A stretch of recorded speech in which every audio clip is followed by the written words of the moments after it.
Hello, everybody, and welcome back to another episode of the Navs Effect podcast. A very special episode, I should say. We're doing one of those rare back to back podcast recording days, but I figured as a way to end 2024 on a high note for the podcast, what better way than to do that? Then to first do a preview of UAAP season 88, which we did yesterday with Mao Yap of the Polaris podcast. So a big thank you to everyone who tuned into that episode. And then for today, we're recording this 9 a.m. on a Monday, December 23. Advance Merry Christmas and Happy New Year to all of you. None other than Quentin Millora-Brown of the UP Fighting Maroons will be joining us to discuss UP's road to the UAAP Men's Basketball Championship. Now, this isn't the first time QMB has been on this podcast. We were fortunate enough to have him during the UAAP season where we got to know him a little bit better. And now we're going to talk to him again and get an idea of some of the stories and the challenges and the good moments that the team had on the way to winning their second championship in the last four UAAP seasons. So I'm not going to delay that long. We're going to invite QMB here on the stage and we are going to get this show started. Do not go anywhere. We will be right back.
Hey Q, can you hear me?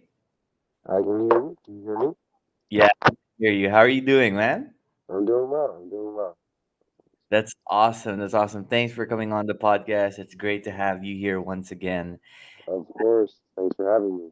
Anytime, anytime. The last time we had you on the podcast, you guys were in the process of trying to complete your mission of getting the UAP championship once again. And here you are now, a UAP champion, 1 year in the UAP. And safe to say, you made quite the impact in your one season as a UP fighting. And I guess the first thing I want to ask is, since you guys won the championship, it's been more than a week now. It's 8 days since the championship was won at the Smart Arena at the Coliseum. I mean, you must have had a busy schedule, huh? Like dinners, visiting places, meeting people, shaking hands. I'm not sure about kissing babies, but shaking a lot of hands and whatnot. I mean, what's it been like the last few days, man? Man, it's been a whirlwind. It's been fun, but it's been so much. It's been like early morning, late night, early morning, late night. Start in the morning with a photo shoot, then go do something, and then have a party at night with some of our sponsors. With there's just anybody really. So it's been a ton of fun, but I'm ready to just get a little rest. So you're still currently in Manila right now. You're flying back to the United States soon. Yeah, so my plan is to fly back on Christmas Day, so that way I can land and be with my dad and my sister. My mom and I will fly back together. Um, so hopefully we can land there on time in the evening and still spend some time with during Christmas with the whole family together. Got you, got you. And are you guys going to California? Is that where you all are based as well, or is it somewhere We're else? actually based on the East Coast, In the so East we're Coast. just outside of Washington D.C. Awesome, awesome. Well, I'm sure your parents are very proud of what you accomplished. They got to be here, your sister, your mom, your dad watch you guys in the finals. And the support that they showed you and the team, I'm sure were very essential for you. And just seeing them in the crowd definitely inspired you to play Mhm. better. So what's the plans coming up? I want to get that just out of the way quickly. I mean, after the Christmas holidays, because we know that your interests go beyond just basketball, right? Like you Mhm. could pursue your engineering passion, you could pursue other possibilities. There's a chance that, maybe you go pro and play basketball here or somewhere else. What's on your mind right now in terms of what you want to do? Uh, right now I'm really focused on enjoying the holiday season with my family. Um, my agent and I are working on figuring out where I can play next. Obviously, with PBA, I would play as local, so I have to go through the draft, which wouldn't happen until September. So my agent and I are just looking at our options for right now, and then we'll reevaluate again when we get there. You got to watch a PBA game last night on Sunday night, the San Miguel versus Eastern game. What was that experience like, getting to take in the Philippine pro basketball scene? It was fun. It was fun to get out there.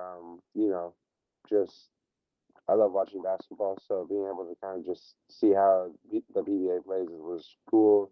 Getting to feel the arena, so it was a ton of fun. The atmosphere there.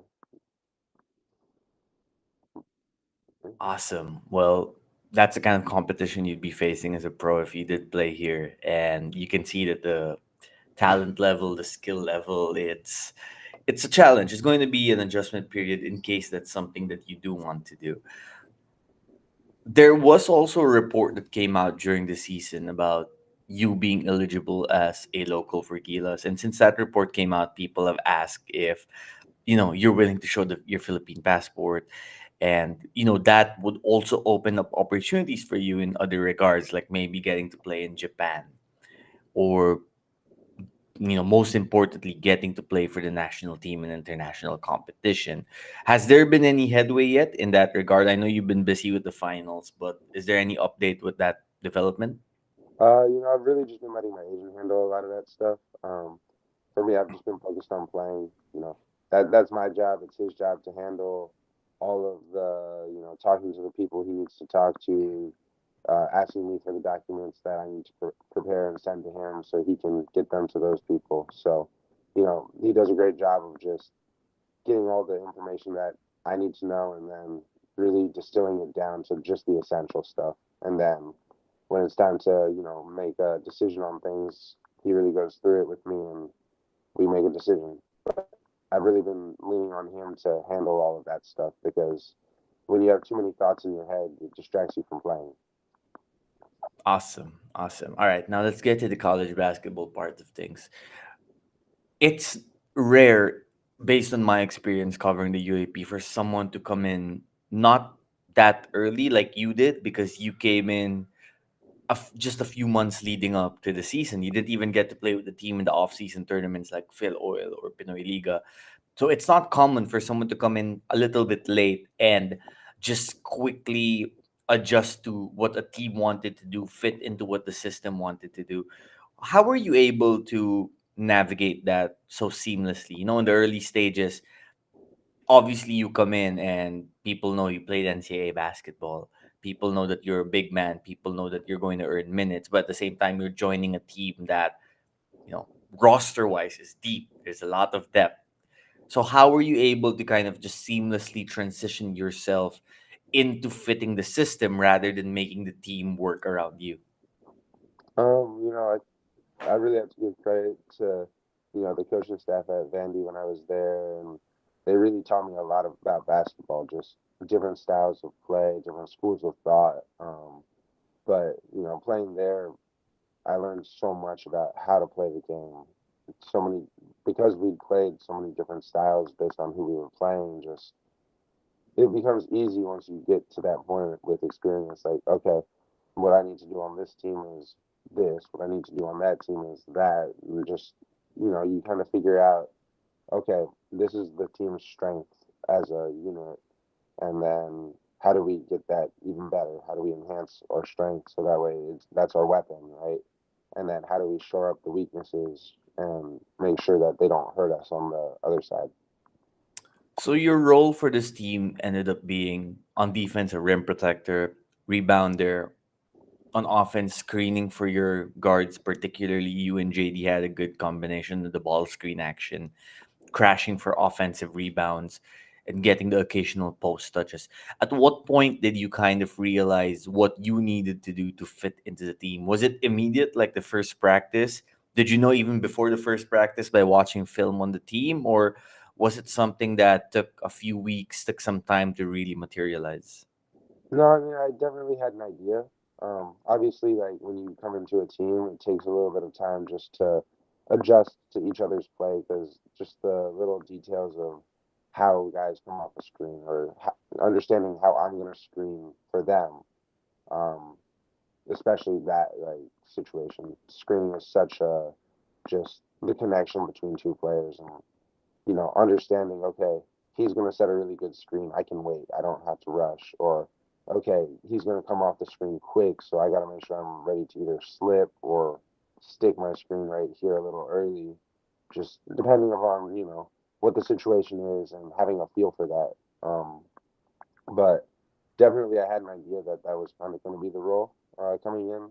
In my talks with coaching, watching some film, even the first couple of practices. But then it was just a matter of building that chemistry.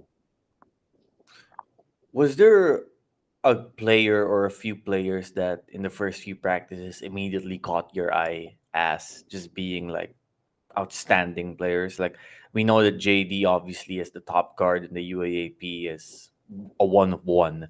But were there other guys who you saw them play and you were like, this is something that people are really going to be surprised by?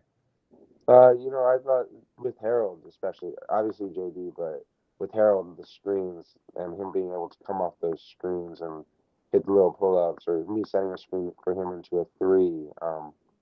I thought that would be a good combination as well. Just even if we went big, we didn't really do this, but in practice we practiced going big, right? Like a big lineup with me and Gani, or me and Takachi, or me and Sean, just to really think about, okay, well, what if we just grab every rebound? What if we just Mm. grab every offensive board? Because when you're bigger, you have that advantage.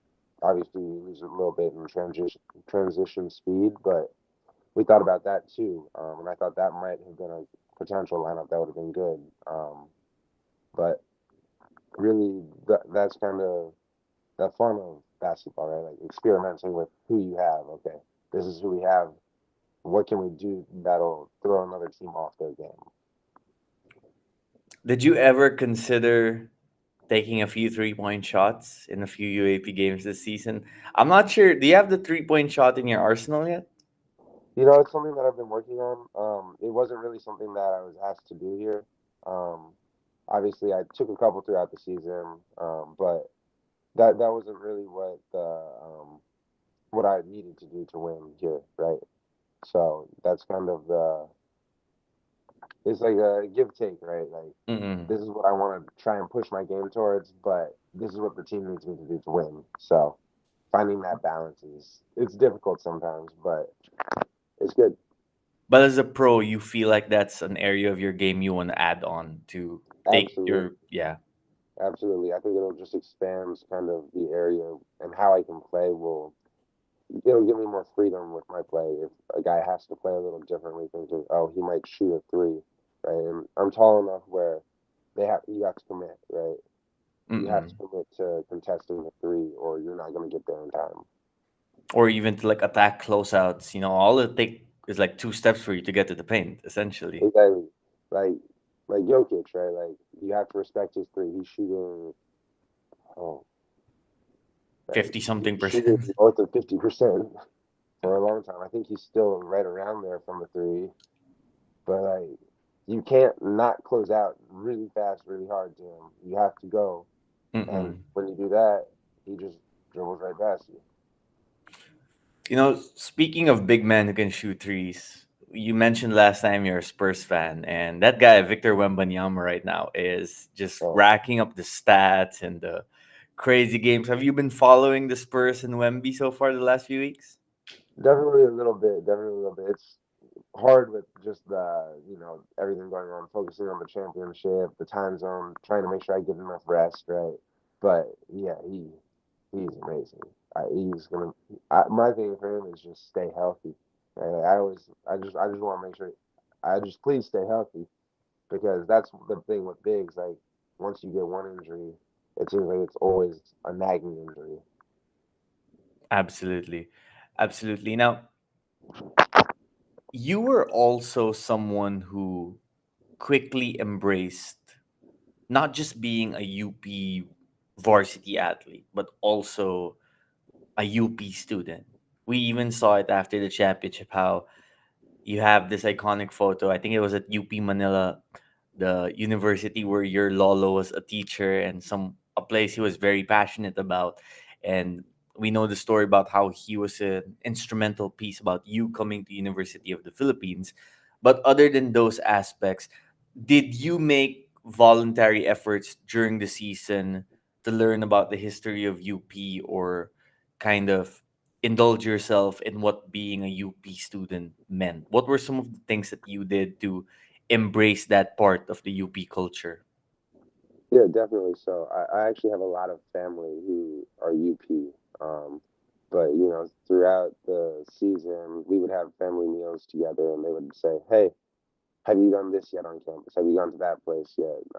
A lot of it was food, but they'd be like, "Have you eaten with you know at?" They'd talk about, "Okay, have you gone to Area 2 and had this? Have you gone over to Good Food and had that? Have you had the fresh buco juice from here? Have you had the tahoe?" Just kind of, they would just constantly be asking me different places, and it's it was fun being able to have those experiences and kind of the stories that you hear from everyone older than you are always about having fun with your friends, eating good food, enjoying your time, and just having those experiences myself is amazing. And the best part about being a basketball student athlete is you guys work out so much every day. You can probably eat as much as you can, and you probably still need to eat more as well from all the Absolutely, calories you burn. absolutely. Yeah, no. It's funny because like the thing that shocked me the most was when my Lola was telling me about what the price of Radix used to be maybe 30 years ago, 40 years ago, and I was like, Wow. there's no way it was down to like below 50 pesos for a meal. I can't imagine that. So, if you had to rank your top five favorite food spots at UP, how would you rank them? I'd have to go maybe Radix, UH, love UH. They're good food. Uh, Waco. I like getting a coffee in the morning. Just I'm definitely a little bit of a caffeine fiend. Um, I like getting the from Good Food. What is that? It's the it's seasoning over. There's seasoning over at Good Food that I don't remember the name of the spot. And then probably just like getting some Tahoe Mm. just from anyone who's just walking, just walk around until I see. Okay, let me did, get some Tahoe. did you try the isaw on the streets? Uh, I actually didn't do the ESAL on the streets. My teachers and teachers were all saying, "You gotta go, you gotta go, you gotta go." I was just, I just felt like, there's so much good food. Maybe I'll try that, next time I'm here. And it's hard. There's so many places, right? Correct. oh, you gotta go here, so I go there, and then they're like, wait, but you gotta go over there. But I'm already full now. Like I just had all this food over here. Man. And you guys would have some yummy shakes too, like a mango graham Oh, shake or absolutely, yeah, man. That's you know what? That's got to go on there. I don't know where it's going, but it's it's gotta go on in the there. mix. you know, during the season, one of the challenging stretches that you guys had was a two-game losing streak. First was that loss against NU, where even just looking at the stats, it looked like everything that could have gone wrong for you guys went wrong, and everything that could have gone right for NU went right. Then the game after that was against LaSalle, which you weren't able to play because you went home following the loss of your grandpa. But as a team, during that tough stretch, do you feel it was instrumental or needed to kind of shape the mental strength of the whole squad moving forward in the season? Absolutely. I think that when you lose, that's a lot of learning opportunity. Um, you, it's much easier to see your mistakes when you lose. It's much easier to see your areas where, hey, we need to improve that. But then also, it kind of prepped us going into that first game of the finals. Like, hey, we haven't beat this team yet. We're not 50-50 with them. They're ahead of us right now. So it really put that kind of edge, that hunger into the mindset of the team so that we could win that first game. And that was important. Winning the first game, that you get the advantage, right? Like, but now when the series happens, they'll make their adjustments and then you'll make your adjustments in response. Absolutely. Now, going to the finals, leading up to the finals, the anticipation was high because first of all, it was a rematch of last year's finals, and there was some animosity between LaSalle and UP from the elimination round. And more than anything, I think the basketball on the court, it was clear from early in the season that LaSalle and UP, in terms of performance on the court and the standings reflected this, you guys were a level above everybody else. Were there particularly specific ways you guys prepared for LaSalle? Were there certain players you guys wanted to limit? Were there certain players you wanted to attack? Because it even in the game two that you guys lost, you were in control for most of that second half, and it looked like you guys were poised to win that. So all throughout the finals, really most of it, you guys it seemed like had the upper hand against DLSU. How were you guys able to come in so prepared against the defending champions? Did you see something in the film that you guys kind of looked at and you were like, oh, you know what? We can attack this and we can have the advantage over them? Definitely, with obviously you had to prep for KQ, and Mike Phillips, all of the guys, really respect to all of them. But I think that kind of our plan was like, hey, we need to wear KQ down, right? Like, make him play a physical game. Make whether it's in the post, guarding him, face guarding him. But for us, we were like, okay, if we can wear out his legs, make him have to play more, shoot less, and try and post up more, attack more, pass more, then we can get into him by the fourth quarter and hopefully, cause him to miss those shots that he hit in game two. He really rolled them over the line to get the win and fueling that comeback. You know, he showed his just, you know, his talent and his all of that in that second game at the end. Um, with Mike Phillips, it was about, okay, how do we limit his offensive rebounding? How do we try and limit some of those things that he loves to do, just in terms of being very physical. So for us, just we were trying to take everyone into account, and how do we limit them? How do we control it? But obviously, you give your focus to those two, and we thought that we had a good plan for them when we went into the game. Like, we can really wear them out, wear them down. They ask so much of these guys. Like, we can really get into their legs by the end of the game, where they don't have those free throws. They don't have those. And even in game two, you could see it, right? Like, at the end, everyone was cramping. At the end, free throws were short, missed long. Um, but that was really where we thought we had the advantage, just that long endurance and wearing them out throughout the 40 minutes of the game. Did it factor in as well that you guys felt 1 to 15 or, 1 to 11 because the rotation was shorter? You guys had more depth, shall we say, than LaSalle did? Um, I mean, definitely in game three, you look at it, right? We have I get in a couple of fouls, and we have Takachi and Guy come in and do a great job just you know, doing what they need to do to limit things, keep us in the fight. And then Raylan obviously did a fantastic job guarding KQ the whole game, right? So much so that he was cramping at the end and just couldn't walk.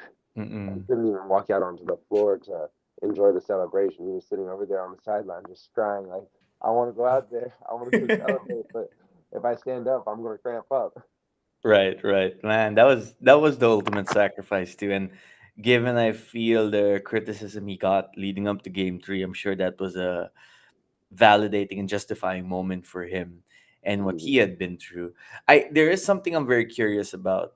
I'm not sure if you guys were aware of this, because obviously when you're playing on the court, it becomes about execution and one play to the next, right?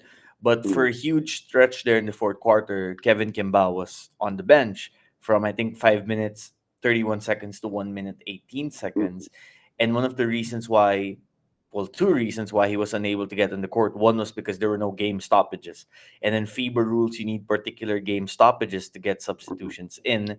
Number two is Lasal did not take a foul to stop the game so that they could get somebody in.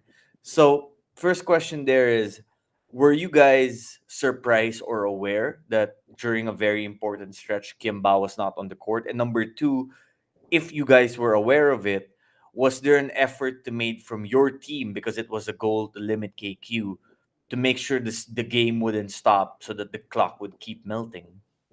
I mean, definitely something we were aware of, but you can't really play with that in mind. Um, Mm-mm. when you're playing, you just have to play. So, whatever was going to happen was going to happen.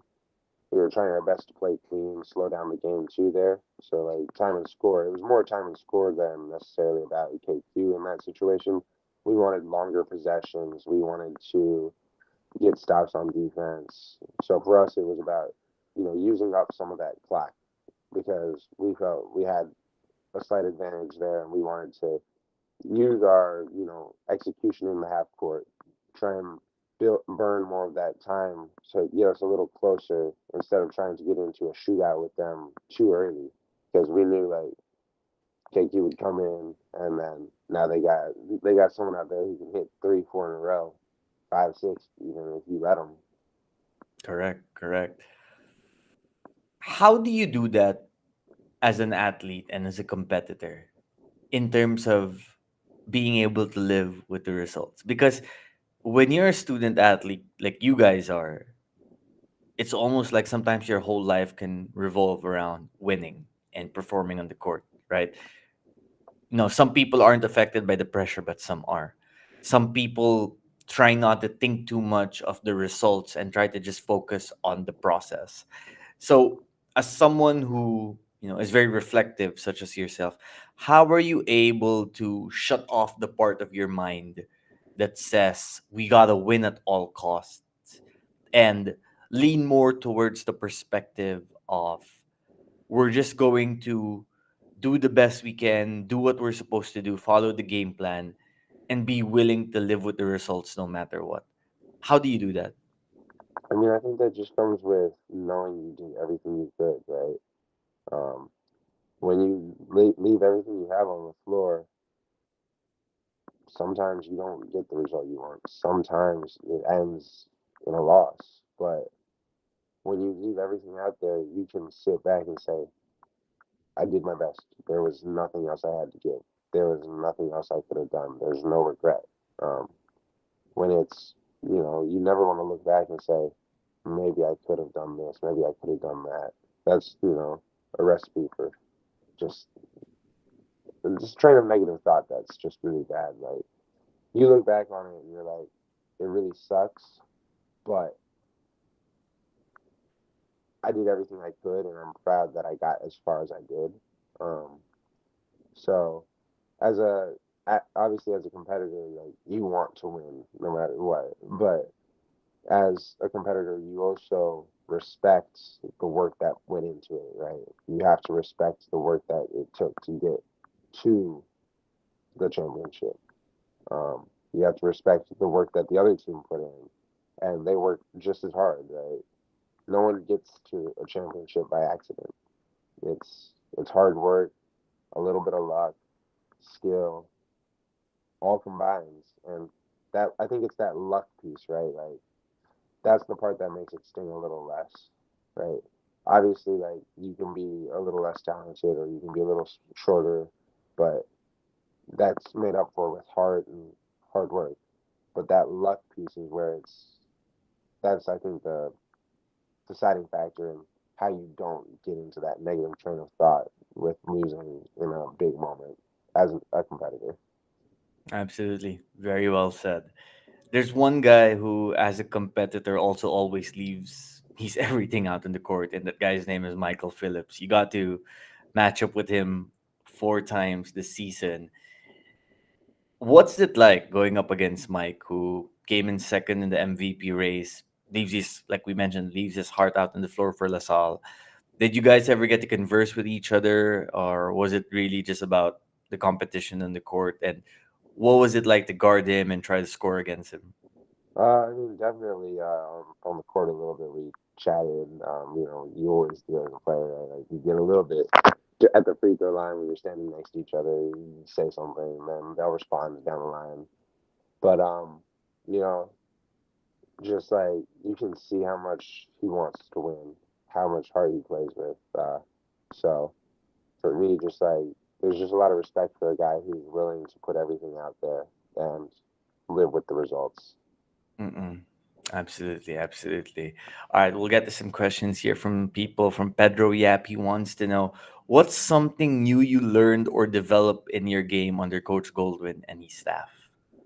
I think just that transition aspect, that's something that, you know, was new to me, like how they want to just get up the floor so quickly and take a shot on the three Mm-mm. point line, shooting a quick three there. For me, it's always been in transition. Uh, you try and attack the rim first and then you get to the three, but it's a little different style here where they're okay living with those quicker threes. You know, for like for us, it's always been for my teams. Traditionally, it's always been if you can't get to the rim, now you pass it to the next person to shoot the three. Right? You attack Mm-mm. to the rim until someone picks you up, and then you pass it out. And if no Mm-mm. one picks you up, you just go all the way. Wow. Well, that's a good way of looking at it. Next question. Can you speak better Tagalog now? Someone wants to know. Opo, opo. Continue bro. Can you craft a sentence in Tagalog yet? I mean, it's a lot of taglish. It's definitely bad grammar. Like I have for sure preschool grammar when it comes to speaking Tagalog. But it's fun because with my teachers, I'll say something and they'll be like, no, no, No. no, no, no, no, no, hindi, hindi, hindi.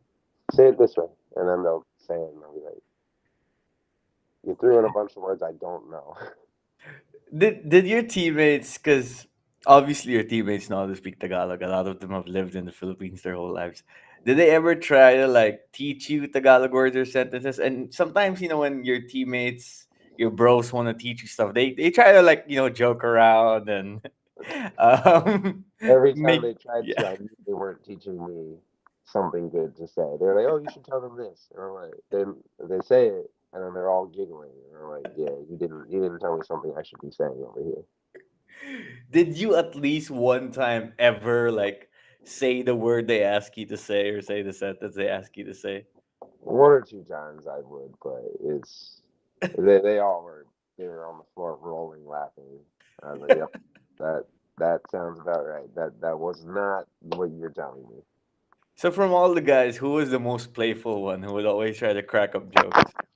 Raylan for sure is up there, um, and Ganioso actually.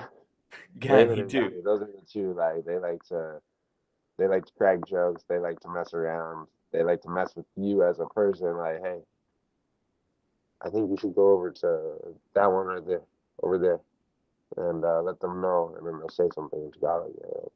Say this to them. He'll give you whatever. Like, no, I don't want to go over there. What's that mean? Before I say it. Oh, you just asked me for this.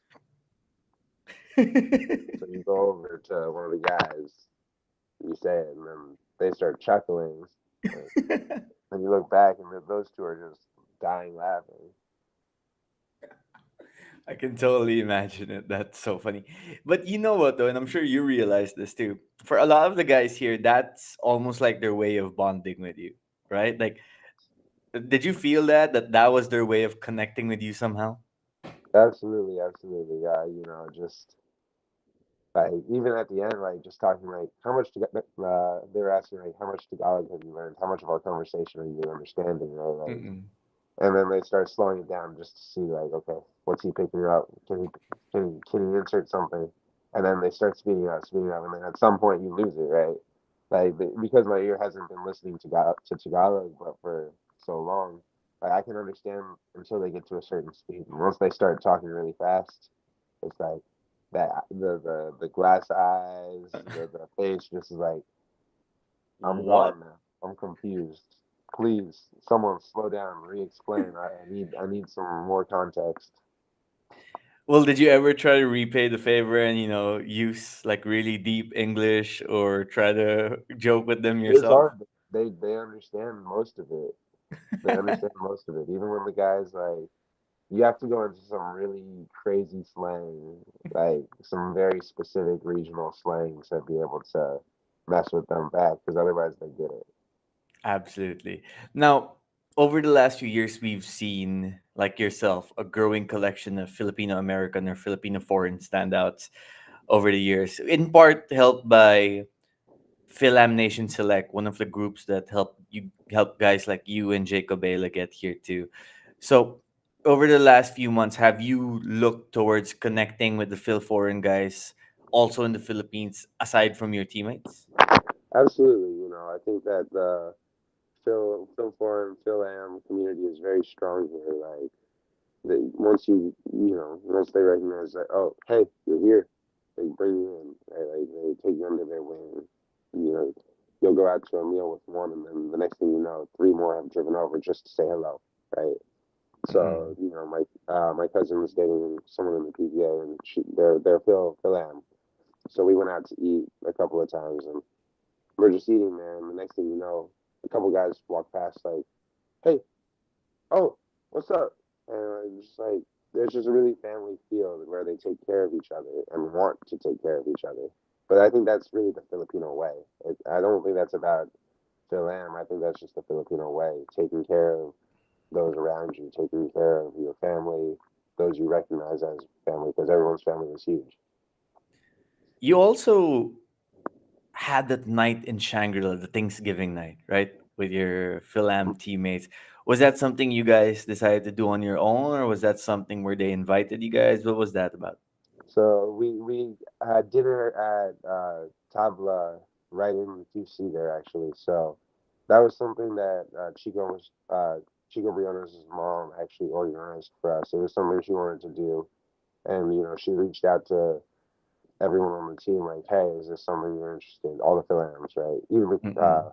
Coach Mo on the staff, uh, who's Philam, right? So just trying to make sure everyone's included in Thanksgiving, which is a huge part of the U.S. culture, right? It's a Absolutely. time when people gather and eat and just have a good time together, right? Like, And share what they're so thankful for. it was a special night for all of us to just be able to sit back and relax right before the finals got really going and enjoy each other's company, um, amongst guys who grew up with a very similar, you know, all those U.S. kind of traditions and understanding them and what those mean to us. How often did Chico try to get you on his vlog? He never really pushed it. Like it was never like a forced thing. It was just when the opportunity came up, hey, pop on the vlog real quick, say something to the vlog. Uh, but no, he never really tried to force anyone onto it. If he didn't want to be on it at that time, at any time, he just hit him with the I'm good," and he would, just there was always someone else on the team around. One of the trips you guys took before the finals as well was the Subic trip. I think you guys went for a weekend, get to Mm. spend time with each other, play some hoops, and even swim in the ocean for a little bit there. Um, First question: Were there some players who were afraid to get in the water? And number two, what did that trip do for you guys entering what would be a pressure packed Final Four? Uh, first answer, absolutely. There were some guys who were like, "Yeah, no, don't put me in the water over there. I'm not going. I can't swim. There's something that might bite me. Insert your favorite excuse to not get in the water." Um, and then for us as a team, it was just a good way to just relax, right? Like really just clear our minds out, enjoy being with each other, enjoy the fact that hey, we're here. Like it's time to get ready to go, but let's have a ton of fun while we do it. Absolutely. And sometimes you need those moments to unwind and relax before you go into what some might say a war. Because sometimes the UAP can feel like a war when you're on the court and you're battling against the best of the best.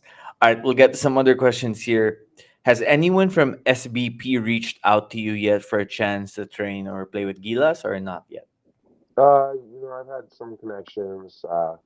Again, a lot of that is going through my agent.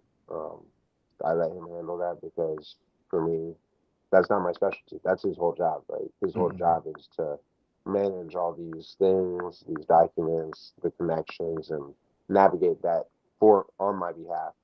So a lot of times it's just that's probably I talk with him and he's like, yeah, he doesn't bog me down with all the details. Like I've talked to A, B, C, D, right, working down the chain, right. It's yeah, I talked to them. We're working on it. We'll see what happens. Awesome, awesome. This is a good question. Any comparison between Jerry Stackhouse and Coach Golden Monteverde? Very different in terms of hmm, their approach to coaching. Coach Stack is very hands on. Uh, Mm, he's a player first, right? So he wants to get into the mix. Like he would jump into practices. He would be out there on the court, like trying his best to. Yeah, I'm gonna beat you. You're not gonna win today. Like you're gonna lose to an old man here. You don't play hard, and he could back it up. Anything he said, he would walk the walk. Um, but he would get really fiery in practices. He would stay cool during the games, but in practices, very, very fiery, very, very intense. We would watch every game, the whole game. Like mm-mm. that was just the standard for him. Like, and a lot of the NBA guys, they are at heart film guys, right? That's how you get better. You watch film, you break it down, you understand within the context of the game why you made certain decisions. So that way, when you get back to those, situations, you adjust. You have a better vision for the game. Um, Coach Gold, on the other hand, is very reserved, um, much more reserved in practices, in games, more of a quiet. Like I just want to say a few things here. Like this is you know, and then he'll make his adjustments. But most of the time, he's gonna just say it quietly, not yell at you from across the room. Like why didn't you do this, that, the other thing? But just different approaches to coaching, different upbringings within the coaching community, right? Like you coach based on how you were coached. Right. Absolutely. Absolutely. And I feel like that calm, stoic demeanor of Coach Gold helps the team stay calm and composed in certain pressure pack situations too, because during the testier moments, you look to your leaders for what exactly would be the mentality or the mindset. And over the last few years, Coach Gold has allowed UP to have that even keel demeanor, which I think will continue over the next few seasons. We got another question here. Why were you covering yourself with Yanni Stevens at the corner while celebrating in the dugout? One of our Were you covering yourself with Yanni? Oh, because they were spewing like the water in the champagne. We were over there trying not to get it in our eyes because we had no glasses. We were over there with a little oh, what was it? It was like a little lid to something. We were like, please don't spray it straight in our face because someone else got it right to the Oh, eyes, and they said it was burning. We are like, yeah, we don't want to have to do that while we're celebrating. We don't want to suddenly have like bloodshot eyes because some champagne went straight in it. did you drink some champagne that night though? No, actually, not that night. It was just so much excitement, but it was like running from one place to the next, to the next, to the next, to the next. I did enjoy time with my family. I had a little beer, but it was really just I was so dehydrated after the game. I was like, I just want water. Can I just get a glass of water? Yeah, and you're probably starving too after all that energy, right? You can't have alcohol in an empty stomach. So good call. Absolutely. I was like, where is the nearest place to get some pancit? Some fun set. I love it. That was the first thing you were looking for after the Yeah, game. I was Fun like, set. where can I get some pancit? That's all I need right now. I need to celebrate. Um. Oh my God. I gotta ask. What do you like better, Jollibee or McDonald's in the Philippines? Jollibee for sure. Chicken Joy. Chicken Joy, spicy. I like that he said that because I got Jollibee right over there, so he's smiling right I there. actually somewhere in here I have a Jollibee as well. Someone gave Oh, me a Jollibee. really? Oh, there he is. Hold up, I'll be right All right, all right. Let's let's see QMB get his Jollibee. back. Let me get mine too. Oh my god! Oh, you got a That's for UP that UP, Jollibee. the UP jacket too. Oh, that's so cool. That's so cool. Um, so you guys had a lot of nights to, gather with friends and family and members of the team and whatnot. So you had the night of the championship, obviously. You had the bonfire night, the night after. There was that night at Pat and Pat's where I got to see you and members of the team, and I'm sure there were other nights too. Were there any specific memories that come to mind right away in terms of your favorite from the post championship celebrations? Probably bonfire. Just I stayed really late and just took pictures with everyone, and that was really like for me. That was just the community being able to just be really connected with them in a way that I hadn't before. Because Mm-mm. obviously, when you're playing, you're focused on playing, but being able to step back and be like, wow, all these people supported us throughout the season, and all of them felt strongly enough that they wanted to come out here, get a picture with someone, celebrate us. For me, that was really special. In terms of with the guys, man, probably also the bonfire night. Just all of us were behind the stage, just like, wow, we're here. Mm. Like, just enjoying each other's company, waiting for the celebration to start. Like all of us were like looking out, like, wow, And that we're was the kind of moment you can just never replicate again, right? yeah, absolutely. It's just it was one of those like step back. The immediacy of winning was gone, and it was just here we are. Let's take it in. Were there other moments during the season that people might not have noticed, whether it's in the game or the practice, that was instrumental in the long run in helping the team bond together and become the champion ultimately that you guys would be crowned? Um, I would say probably like the trips we took before the season to Korea and Taiwan. Um, those two were big for us just in terms of the bonding that you're talking about, the being able to develop that chemistry with each other, getting to know each other really, right? Because you get to know people, but it's different when it's all basketball. When you get those little moments away from basketball, you get those moments about just what do you like doing outside of basketball? What do you enjoy doing on your off days? Are you a film buff? Do you like to go to the movies? Do you like to go to a museum? Are you a history guy, an art guy? Just whatever it is. Do Um, you like to make foreign guys say Filipino words they have no idea about? yeah, but it's those moments that really, you know, make you play with joy for each other, right? Like Mm-mm. when you have a team that just genuinely appreciates what each other do, no matter the results, it's a lot easier to play really hard. Well, in line with that, someone wants to ask, what will you miss most about your buddy Jacob Vela? Man, I just like chatting with him. Like he'll just ask about anything. It's not basketball with us. We can just sit and chat about life, and it's fun to get his perspective because obviously he's a little younger than me. But it's fun because sometimes he has some insight into the world and how things work that is very different from mine, and we talk about it, and we get to kind of break it down. Why do you see it that way?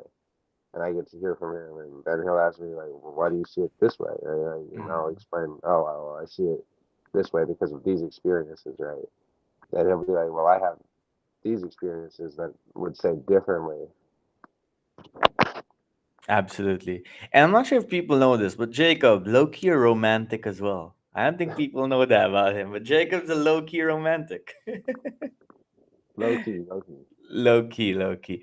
Will you be watching a lot of UP games next season as they look to contend for the championship? And second question, what do you think about their chances of going back to back? Because we know, as the old saying goes, it's harder to win as defending champions than it is as, being the hunters. Hmm. Uh, yes, I will be watching.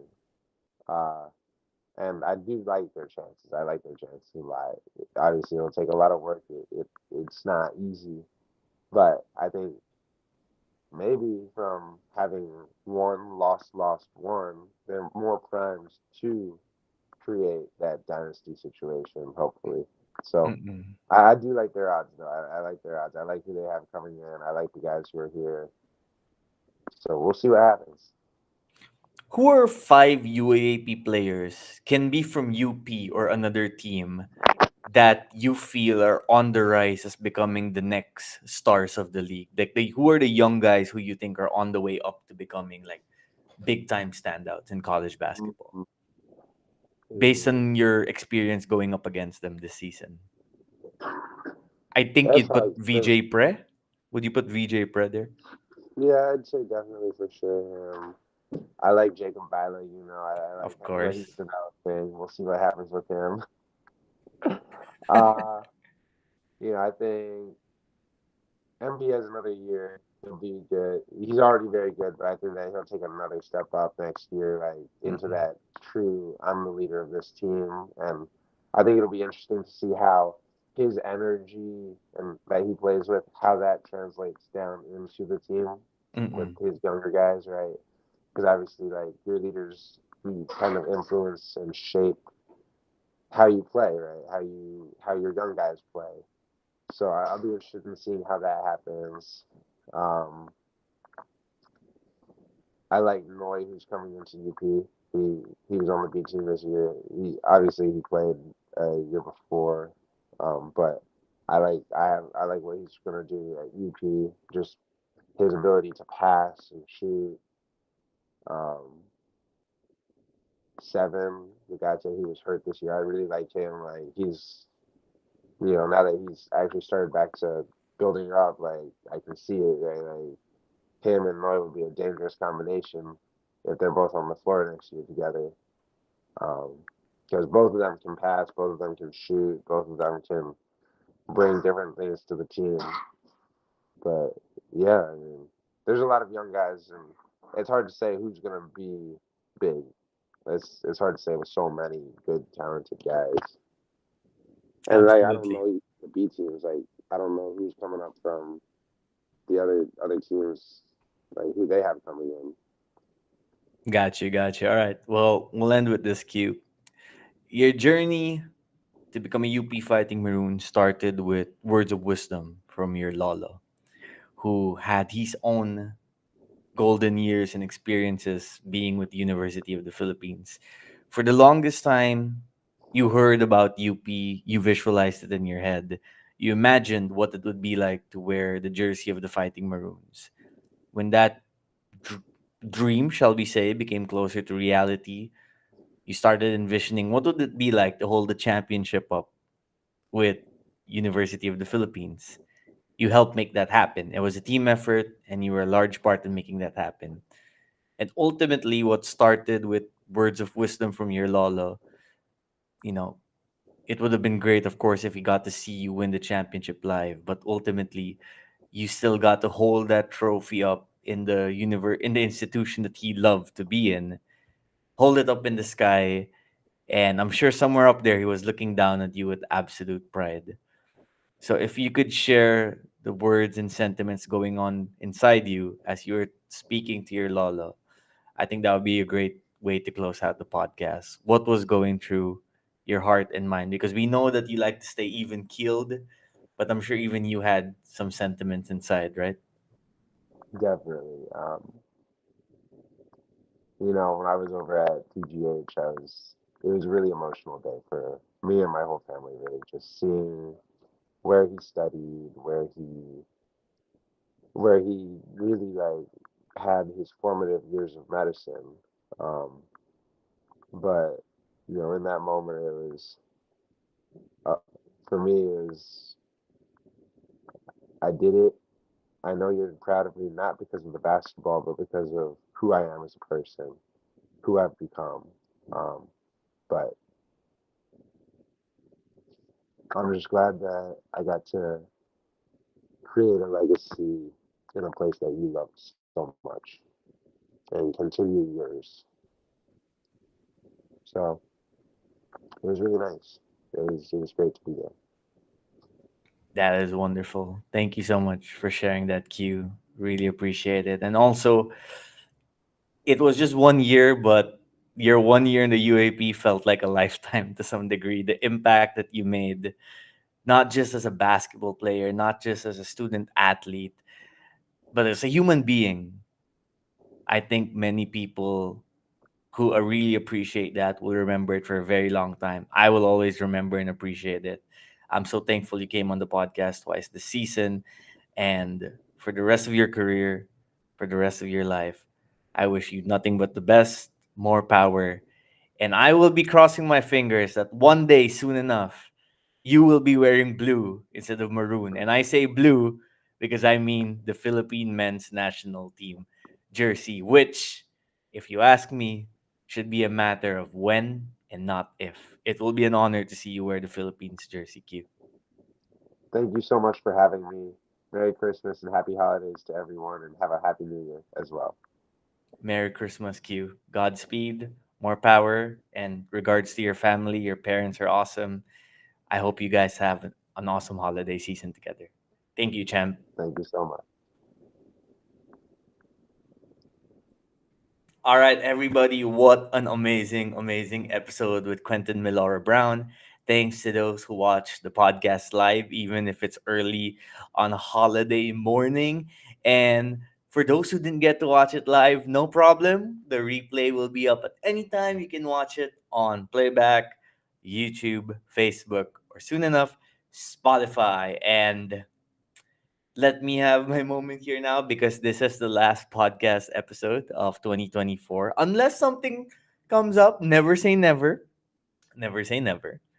But this probably will be the last episode of the year, but we will be back for 2025. It has been such a fun journey for the podcast in 2024. The words of encouragement, the kind praises, and even some of the criticism. Thank you for all of it because I every single day I aim to get better at podcasting and making this show, whether you listen to it or watch it, better for your entertainment and your experience. And I'm sure there's still many more aspects to improve on, many more aspects to learn. And I can promise that I will look to improve further in 2025 and deliver even better quality and an even better product to all of you.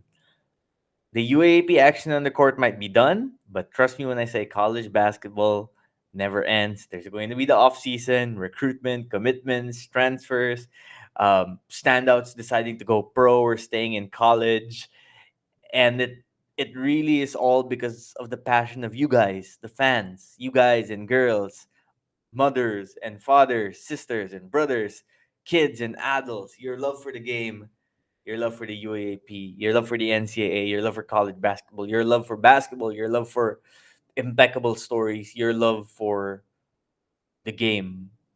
That's what drives all of it, and it is my honor to deliver the kind of content and product that makes it an enjoyable experience for all of you. So again, thank you so much for the support. So much gratitude for all of you, and we'll be back. Until then, Merry Christmas, Happy New Year, God bless. Love you all. Goodbye from me and my friend Jollibee for now.